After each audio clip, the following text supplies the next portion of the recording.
नमस्कार दोस्तों, steno master YouTube channel पर आपका स्वागत है। दोस्तों, यह डिक्टेशन 160 शब्द प्रति मिनट की स्पीड से। तो देर न करते हुए शुरू करते हैं। 5 सेकंड बाद शुरू करेंगे। अध्यक्ष महोदय, यह सच है कि सर्वाधिक एड्स की घटनाएं मुंबई में हुई हैं और उसके बाद पूर्वांचल में हुई हैं। स्वास्थ्य मंत्रालय को इस बात की जानकारी होगी कि यह सारे हिंदुस्तान की समस्या है, किसी प्रदेश की समस्या नहीं है। एड्स की बीमारी घातक है। पिछले दिनों बंगलोर में 5 मौतें हुई जो एड्स के कारण हुई और उनमें 2 विदेशी थे और 3 स्वदेशी थे। गोवा में यह समस्या है।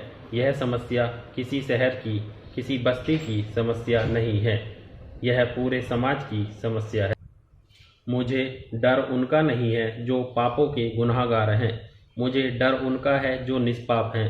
नशीली दवाओं की सुइयों के कारण 20% लोगों को एड्स होती है। नशीली दवाएं को सेवन करने वाले को इस बात की परवाह नहीं होती कि सुई नई है या पुरानी है, वह चिंता नहीं करता। स्वास्थ्य मंत्रालय जानता है कि पूर्वांचल में जो सारे एड्स के मामले हैं वे नशीली दवाओं के कारण हैं, और मैं यह मानता हूं कि यह जो ड्रग माफिया है इसके कारण लोग मर भी रहे हैं और उसके साथ साथ सुई का उपयोग करने के कारण वे एड्स को फैलाने का काम भी कर रहे हैं। इसलिए मुझे लगता है कि केवल स्वास्थ्य मंत्रालय को ही नहीं, गृह मंत्रालय को भी, अन्य मंत्रालयों को, पूरे हिंदुस्तान को मिलाकर नशीली दवाओं की सुइयों के संबंध में विचार करना पड़ेगा। किसी प्रकार की कोई कानूनी व्यवस्था करनी पड़ेगी। अब उन माताओं के संबंध में कहना चाहता हूँ जिन माताओं को एड्स हो चुका है। अगर वे माताएं बच्चों को जन्म देती हैं तो वह लड़का हो या लड़की, वह विष पुत्र या विष कन्या है। इसलिए इस विष कन्या के लिए चरक के पास जाने की आवश्यकता नहीं है। कोई भी एड्स की महिला किसी प्रसव को जन्म देती है तो वह विषाक्त व्यक्ति बनता है और जो उस व्यक्ति के संपर्क में आएगा उसको एड्स लग जाएगा। इसलिए कम से कम जिस महिला को एड्स हो चुका है उसके गर्भ धारण पर प्रतिबंध लगाने की बात हमें कोई न कोई विचार करना पड़ेगा, कानून बनाना ही पड़ेगा। इस पर एक राष्ट्रीय बहस होनी चाहिए। मैं तो इस समस्या को सामने ला रहा हूं। अध्यक्ष महोदय, आखिर में जो एड्स माताएं एड्स पुत्र और एड्स कन्याओं को जन्म देती हैं, इससे इस देश को बचाने के लिए क्या करें? मैं समाप्ति पर आ रहा हूं। यह बहुत आवश्यक है। एड्स की कोई दवा नहीं है, न पहले ले सकते हैं न बाद में ले सकते हैं। दुर्भाग्य की बात तो यह है कि एड्स का कभी 6 महीने के भीतर पता चलता है और कभी 10 वर्षों के बाद पता चलता है। जब पता चलता है तो उसका कोई इलाज नहीं है। इसलिए एड्स की कोई न कोई दवा निकाली जाए और मानव बुद्धि इसका सामना करे, इसकी हम प्रार्थना कर सकते हैं। लेकिन जब तक दवा न मिले तब तक हमारे पास क्या उपाय हैं? हम क्या कर सकते हैं? इसमें जो सबसे महत्वपूर्ण है वह है शिक्षा एड्स पर।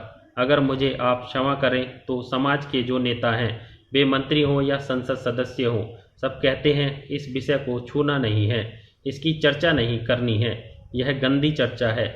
मैंने जब इसके लिए आधे घंटे की चर्चा मांगी तब कुछ लोगों ने कहा कि क्या आपको कोई और विषय नहीं मिला जो एड्स पर चर्चा कर रहे हैं, जैसे कि मैं कोई गलत काम कर रहा हूं।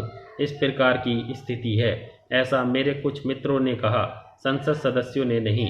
उन्होंने मान लिया इसलिए हुई है। मैं आपको बता दूं किस प्रकार की गलत धारणा एड्स के बारे में है। बिहार में पटना ब्लड बैंक के एक व्यक्ति ने, मैं उनका नाम नहीं लेना चाहूँगा क्योंकि वे उपस्थित नहीं हैं, उन्होंने जो कहा मैं उसको यहाँ पर पढ़कर सुनाना चाहता हूँ। मैं उनको दोष नहीं देता। अगर ऐसा है तो गुजरात कहेगा कि यहाँ कृष्ण हुए इसलिए नहीं हो सकता। महाराष्ट्र कहेगा कि क्योंकि यहाँ शिवाजी हुए इसलिए यह महाराष्ट्र में नहीं हो सकता।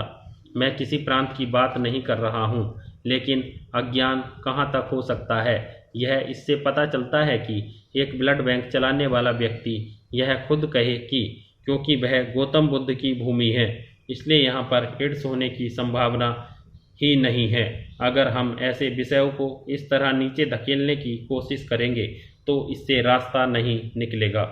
महोदया, मैं सर्वप्रथम अपने सभी माननीय सदस्यों के प्रति आभार प्रकट करता हूँ, जिन्होंने भारतीय पुनर्वास परिषद विधेयक 1962 पर अपने मूल्यवान विचारों से हमें और सदन को लाभान्वित किया।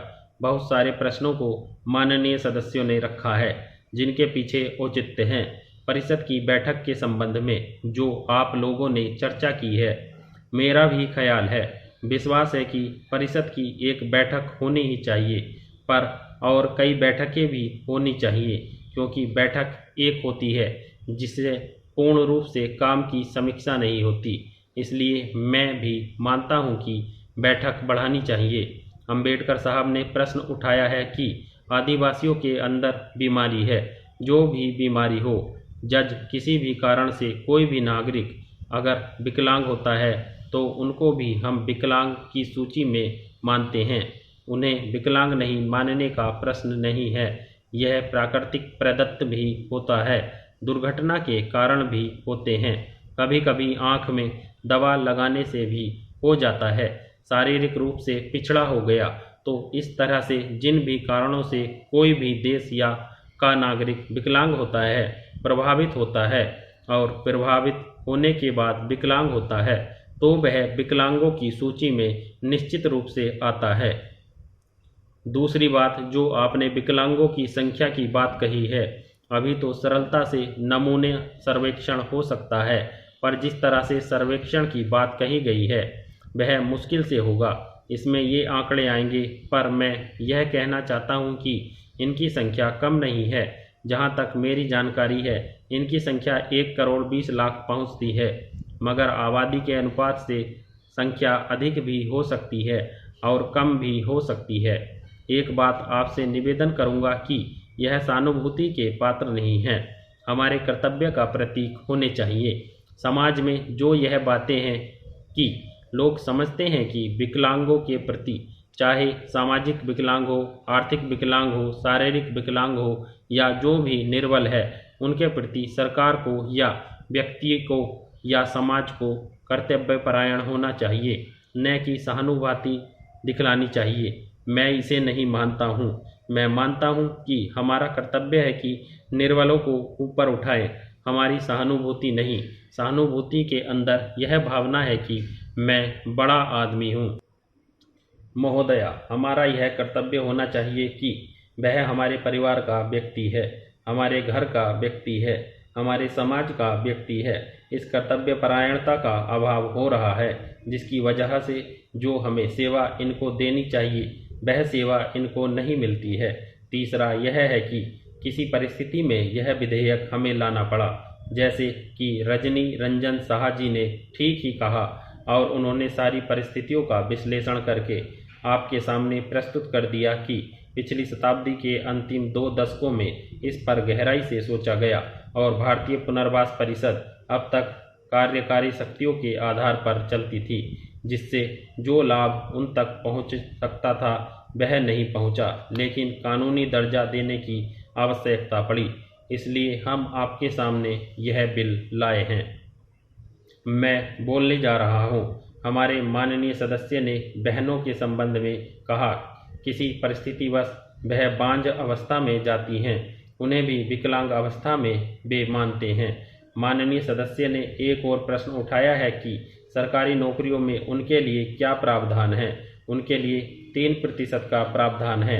एक बात और, मैं विशेष रूप से आपसे निवेदन करना चाहता हूं कि मेरे पास इस तरह के जो भी पत्र आते हैं, जो भी विकलांग है, असमर्थ हैं, उनको शिक्षा प्राप्त कर ली है, योग्य हैं, लेकिन उनको कहीं नौकरी नहीं मिलती है। इस संबंध में मेरा यह कहना है कि 3% तो उनके लिए निश्चित है ही।